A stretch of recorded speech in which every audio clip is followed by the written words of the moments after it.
Hola, soy Daniel y te he puesto unos dulces. A que verás esto con los ojos.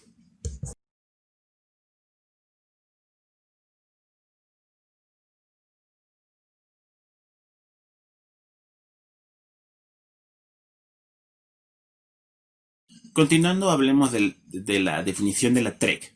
Propiamente la TREC consiste en mejorar el estado o el estilo de vida de las personas, alterando esencialmente sus creencias irracionales y las emociones inapropiadas que estas generan. La TREC tiene como meta que la persona reemplace dichas creencias irracionales por creencias racionales, las cuales mejorarán el estado de ánimo, obviamente cambiando de emociones negativas a emociones positivas o emociones apropiadas de acuerdo a la situación. Estas emociones o situaciones que activan estas emociones van a variar de acuerdo al problema en el que se encuentre la persona. En lo personal, yo me identifico con dos definiciones que para mí son las más precisas y las más completas, que son las siguientes.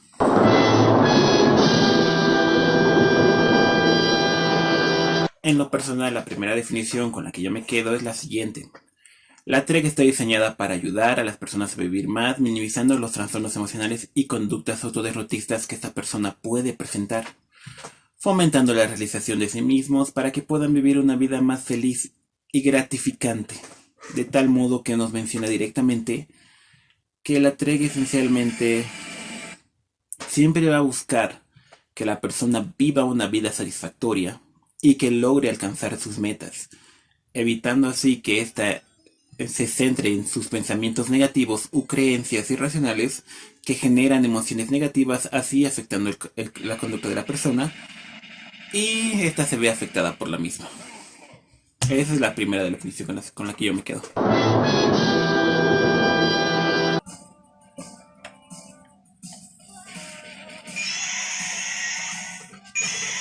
¿Qué dice señor dinosaurio? Ah, que yo mencioné dos definiciones. Ah, muy importante, perdón, casi lo olvido. La segunda definición con la que yo personalmente me quedo es la siguiente, que la TREC es un sistema de psicoterapia diseñado para ayudar a las personas a vivir más, minimizando sus trastornos emocionales y conductas autoderrotistas, fomentando la realización de sí mismos para que puedan vivir una existencia más feliz y gratificante. Como podemos ver, ambas definiciones son muy similares, ya que la TREC tiene particularmente solo una meta: cambiar las creencias irracionales de las personas que activan emociones negativas producto de una situación activadora. Es decir, estas personas se enfrentan constantemente con diferentes eventos en su vida diaria que generan situaciones activadoras que generan una emoción negativa producto de una creencia irracional. La TREC tiene como objetivo cambiar dicha creencia irracional, poniéndola como eje principal una creencia racional, la cual generará otro tipo de respuesta de la persona. ¿Está feliz, señor dinosaurio? Oh, sí, muchas gracias, señor dinosaurio. Por favor, pare, tenemos que continuar.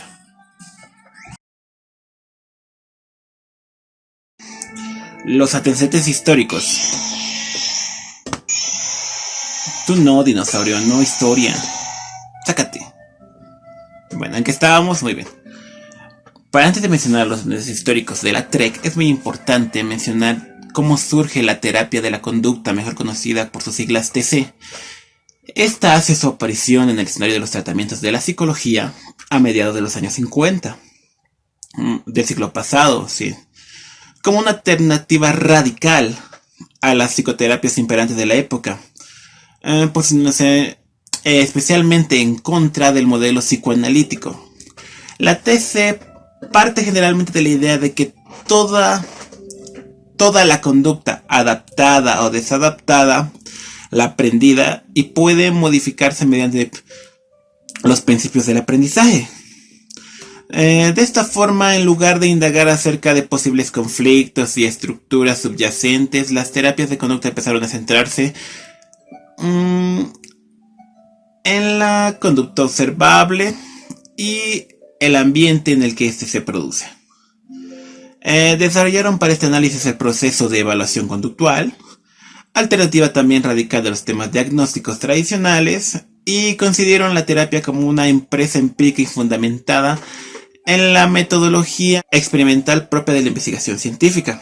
Estos principios convirtieron a la terapia de la conducta en una orientación psicoterapéutica que revolucionaría, cuya contribución al desarrollo de la psicoterapia científica, apartada de su anterior carácter artístico, ha sido muy determinante. Eso es muy importante conocerlo antes de conocer los orígenes y el desarrollo de la TREC. Antecedentes históricos de la TREC. Propiamente, la TREC no tuvo una demanda social. Generalmente eso es lo que se sabe, ya que Albert Ellis, al ver que sus pacientes no mostraban ninguna mejoría, pese al dominar las demás técnicas en psicoterapia, en psicoanálisis, no veía ninguna mejoría porque a sus pacientes que sufrían para tratar sus problemas se los hipnotizaba. Él solía hipnotizarlos, pero veía que el problema resurgía entre 3 a 4 meses y eso a él no le parecía justo, porque él creía que una persona tenía derecho a vivir su vida de una manera gratificante o satisfactoria.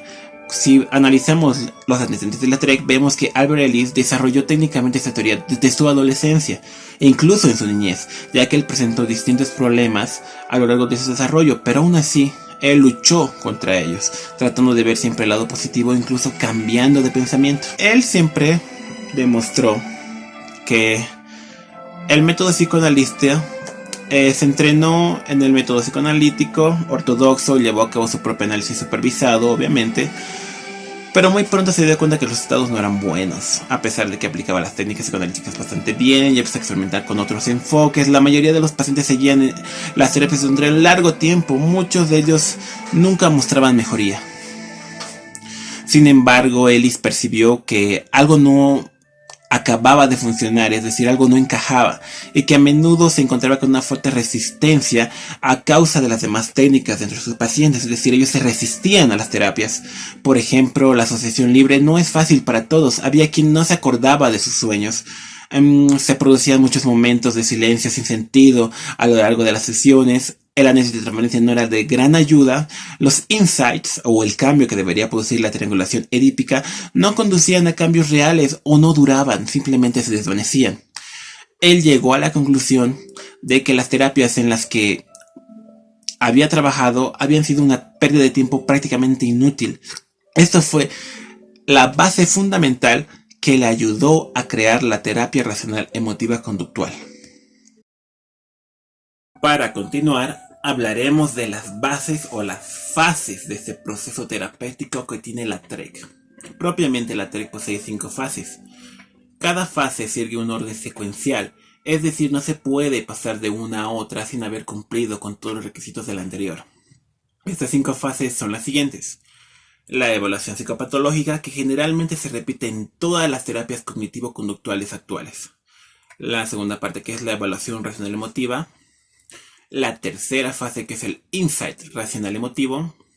La cuarta fase, que es el aprendizaje de una base de conocimiento racional. Y para finalizar, la quinta fase es el aprendizaje de una nueva filosofía de vida. Como mencionaremos a continuación, cada una de estas fases cumple una función muy importante y determinante dentro de lo que es el tratamiento psicoterapéutico de la persona.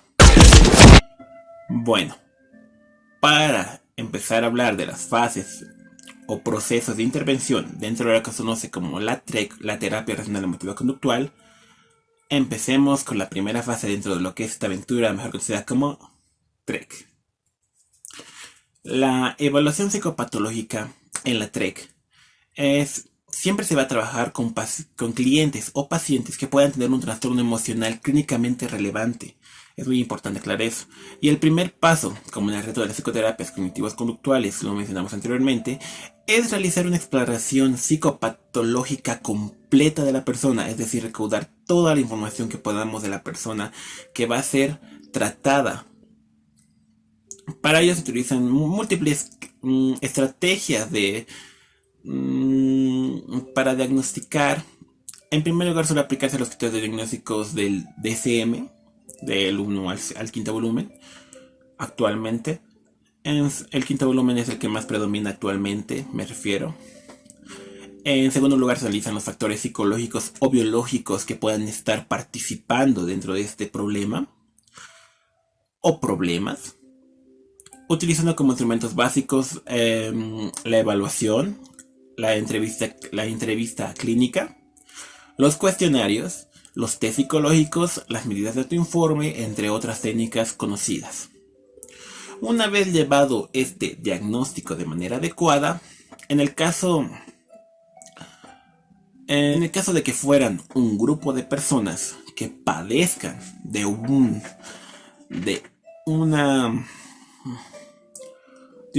característica clínica, se comienza directamente con el segundo paso, que es la evaluación racional emotiva, propia y específica de la TREC. En algunos clientes que no sufren de ningún trastorno psicopatológico, es decir, quieren ser partícipes de la TREC, se trabaja directamente de la segunda fase, ya que no es necesario recaudar información porque no presentan problemas previos. La segunda fase, esta se da concluida la evaluación psicopatológica. Esta se conoce como la evaluación racional emotiva. Esta se va a centrar esencialmente en la recopilación de problemas del paciente, es decir, enlistar dichos problemas en una hoja. Estos se clasifican tanto en internos, propios de la persona, como externos, productos del ambiente. A su vez, estos se consideran como primarios o secundarios, es decir, un problema primario lleva problemas secundarios. Por eso se trabajará siempre. Esto suele durar entre de 2 a 4 sesiones por lo general, ya que la persona suele enlistar o mencionar más problemas de los que mencionó la primera vez, es decir, de un problema generan más problemas. En este se utiliza el modelo del ABC, de la terapia racional emotiva conductual. Se utilizan los otros registros en los que se pide que la persona recoja cada día acontecimientos activadores, que serían A, es decir, un acontecimiento activador. Me tocó ir con muchas personas al cine. Yo soy antisocial. La persona deberá poner que le tocó ir con muchas personas al cine, ya que es un proceso activador, que van acompañados de creencias racionales. B, que podrían ser que esa persona considera que ellas no lo aceptan, o lo criticarán, o no podrá ser parte del grupo social. Y C, que son las consecuencias emocionales y conductas disfuncionales. Como se dice, es decir, un contexto activador genera un acontecimiento activador, siempre será A, porque la persona sufrirá de algún evento que no está adaptada a manejar. Esta se asociará con una creencia irracional y esta producirá en sí una consecuencia dentro de las emociones y las conductas de las personas. A lo largo de la sesión, las sesiones se va avanzando en el debate y el cuestionamiento de todas las creencias irracionales en esta fase. Se van incluyendo en las casillas de los autorregistros. En primer lugar se incluye una casilla adicional que incluye el cuestionamiento de la persona. Y siempre el terapeuta tomará diferentes posiciones en esta parte, ya que dependiendo a la persona, él deberá tomar una postura filosófica que le ayude a manejar el problema. Esencialmente en la segunda fase, esta tiene como objetivo que el terapeuta identifique y trabaje en lo siguiente: los problemas secundarios, que tienden a incrementar los problemas primarios de la persona. En los problemas primarios, minimizando un poco el daño que estos puedan generar, ya que si trabajan directamente en un problema primario, los secundarios se mantendrían constantes, y es decir, la creencia irracional se mantendría consciente. En los problemas externos que estos generan, es decir, los problemas secundarios y primarios, ¿cómo afecta a la persona? Se establece una relación entre el modelo ABC, evento activador, creencia irracional y consecuencia. Una vez reconocido todos estos creencias o todo este proceso, se continúa con la tercera fase de la terapia.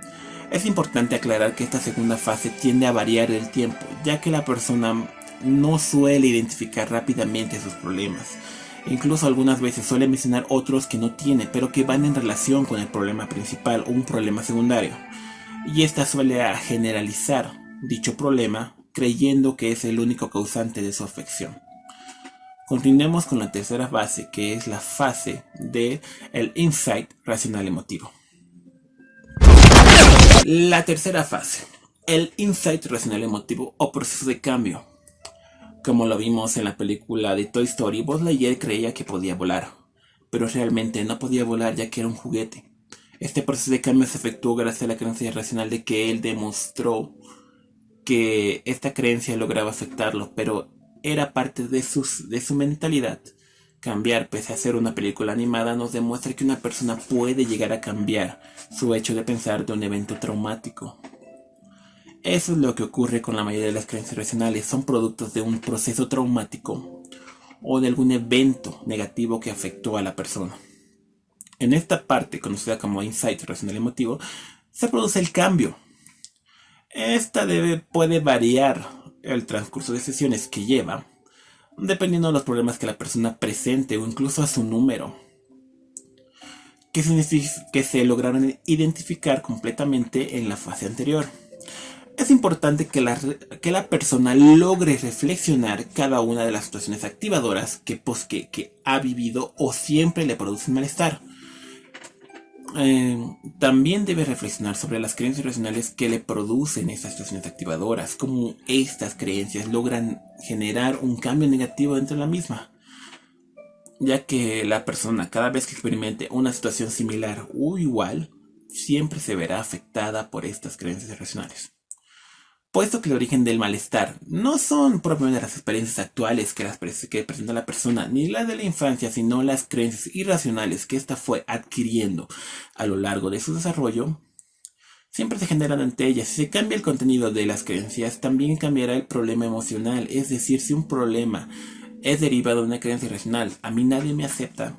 Si esa creencia se cambiara, a mí no me importa o a mí me interesa que alguien me acepte, el problema variará. Por tanto, la responsabilidad del cambio emocional está en nosotros mismos, es decir, el paciente, con ayuda del terapeuta, debe lograr identificar su problema y lograr reflexionar ante él.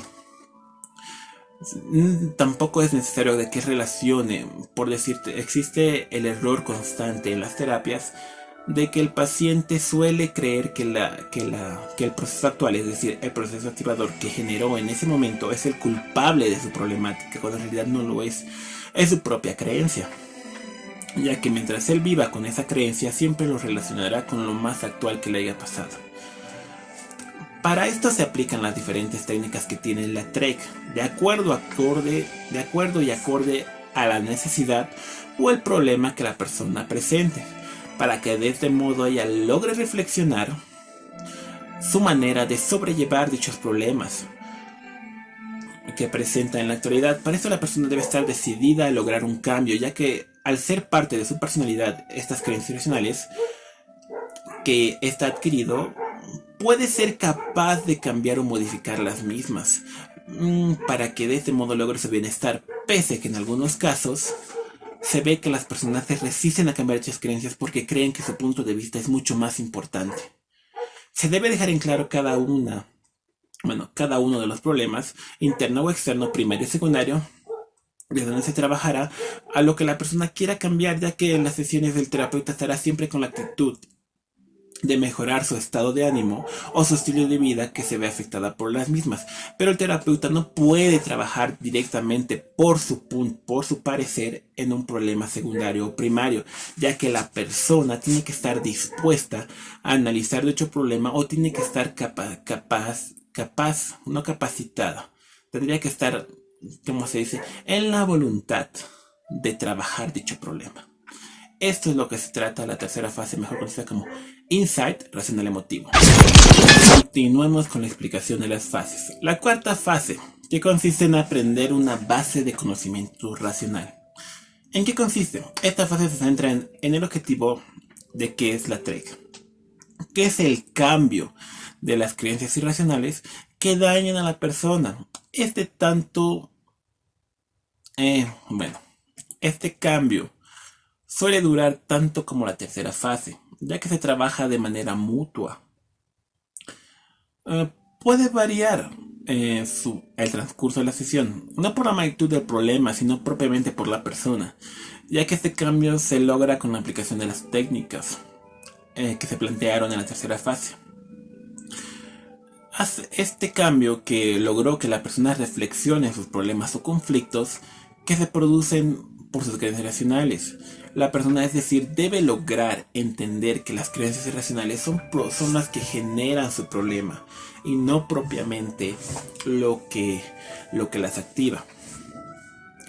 Esta fase tiene como objetivo que la persona genere propiamente creencias racionales, que las afiance o se haga propias de esas creencias racionales de manera alternativa, o que las utilice de manera alternativa, ya que no siempre están dispuestas a cambiar dicha creencia irracional que han logrado adquirir. También tiene como objetivo eliminar problemas actuales y tratar de evitar que los problemas que generaron previamente se repitan en un futuro. Esto sería la cuarta fase de la terapia racional emotiva conductual. La quinta fase, que generalmente se conoce como aprender una nueva filosofía de vida.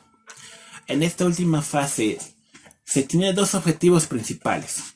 El primero es conseguir que las creencias racionales que la persona ha instaurado o ha hecho propias a lo largo de las etapas anteriores se vuelvan parte de ella, es decir, se arraiguen a ella o formen ya una parte fundamental dentro de lo que es su mentalidad.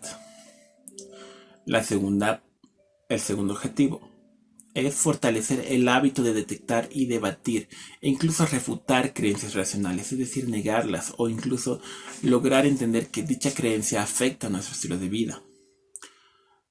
Sobre todo las basadas en exigencias absolutistas, que siempre son las que van ligadas al debo. Debo ser mejor, debo ser perfecto, debo tener, debo hacer. Estos debos siempre generan un malestar en la persona. Las creencias catastróficas, las cuales siempre van de la mano con las que nos dicen de que si nos equivocamos, nuestro error nos llevará al desastre o a nuestro fin. Las autodescalificaciones globales, que son las que van ligadas a la sociedad, es decir, si una persona se presenta a un grupo social, no tener el pensamiento negativo que le diga, no me quiere, no me acepta, no les agrado, no. Y la bajo tolerancia a la frustración, si la persona logra frustrarse, como por ejemplo en mi caso, podría decir que yo actualmente tengo COVID y aún así, aunque me duele un pulmón, estoy aquí. No tengo tolerancia a la frustración, ¿no? O sea, tengo una tolerancia a frustrarme porque siento que lo que estoy haciendo puede estar mal. Esta quinta fase se logra entre 3 a 5 sesiones, con la diferencia de que estas sesiones no van a ser como las anteriores, que son una semana. Estas pueden tener entre 1 a 5 semanas de distancia, ya que el objetivo principal del terapeuta en esta sesión es ver cómo la persona ha afianzado dichas creencias racionales que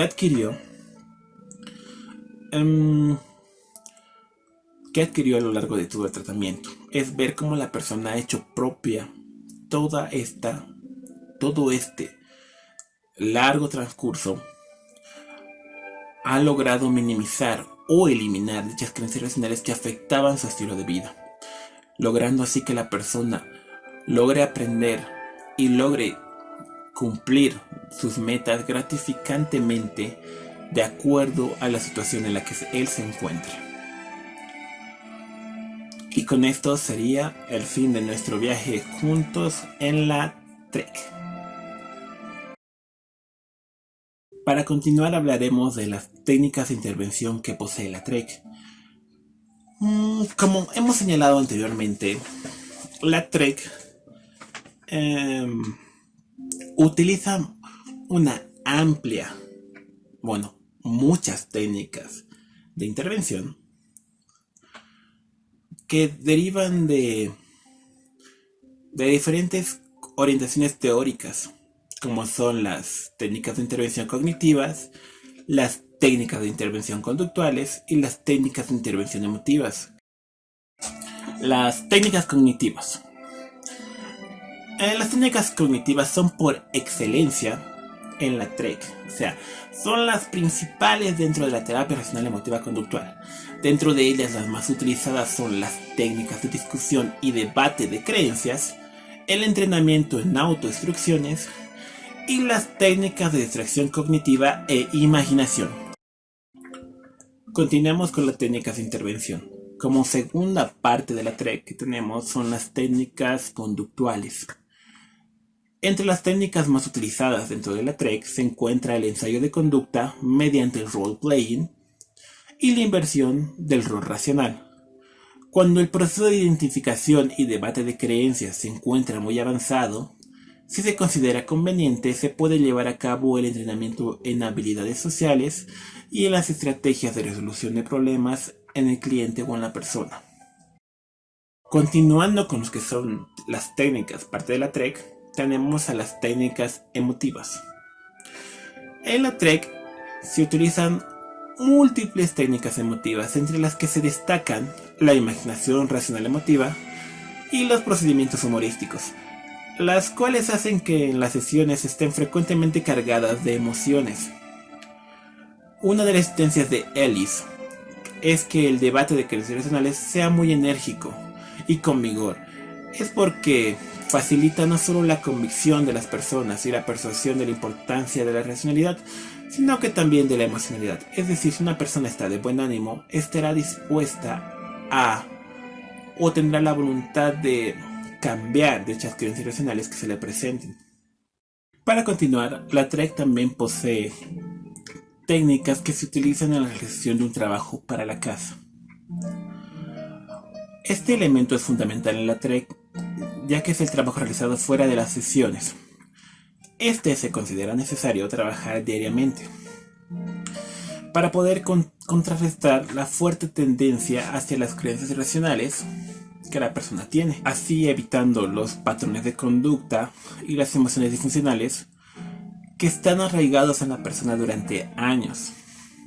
Igualmente, el debate constante en situaciones reales permite que la persona interiorice creencias racionales que solo con el trabajo de las sesiones sería insuficiente.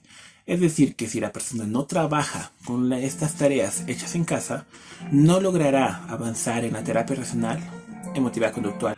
Estas tareas o ejercicios que suelen realizar entre sesiones, incluyendo tanto actividades cognitivas como conductuales y emotivas, además de algunas de las técnicas con las que se trabaja en las sesiones anteriormente descritas, se utilizan todos aquellos procedimientos que faciliten el debate de creencias y el cambio de la filosofía de vida. Bueno, ahora veremos los conceptos fundamentales. Señor dinosaurio, otra interrupción. Muy bien. Usted nos hace Roberto yo. El señor dinosaurio nos aclara que es un concepto fundamental, es aquel constructo que es propio de un enfoque teórico, es decir, deriva del enfoque teórico y se define de una manera totalmente diferente dentro del mismo. A continuación veremos algunos de esos constructos que se mencionan en la TREC. Nuestro primer constructo son los pensamientos racionales, también que se los denomina ideas o creencias racionales dentro de la TREC, es decir, son tres constructos en uno. Bueno, son tres palabras para un constructo con un mismo significado. ¿Qué son? ¿Qué es? Propiamente, los pensamientos racionales u ideas o creencias racionales se definen como aquellos pensamientos que ayudan a la persona a vivir más tiempo y más felices, obviamente, particularmente por presentar las siguientes características. La primera, presentar o elegir por sí misma ciertos valores, propósitos, metas o ideas, presumiblemente productores de felicidad. Y dos, utilizar formas eficaces, flexibles, científicas, lógico-empíricas para alcanzar presumiblemente estos valores y metas y de evitar resultados contradictorios o contraproducentes. Este sería nuestro primer constructo. Nuestro segundo constructo sería los sentimientos convenientes. ¿Pero qué son? Los sentimientos convenientes se definen como aquellas emociones que ocurren cuando la preferencia y deseo de los humanos se bloquean y frustran. Y esto ayuda a las personas a minimizar o a eliminar tales bloqueos y frustraciones. Esos son los sentimientos convenientes dentro de la TREC. Para continuar, tenemos a los sentimientos inconvenientes.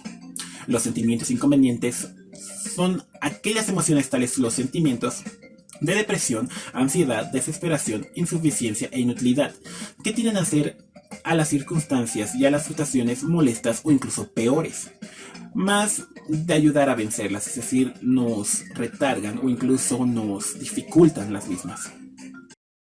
Continuando con nuestra definición, tenemos a los actos y las conductas inconvenientes o autodestructivas.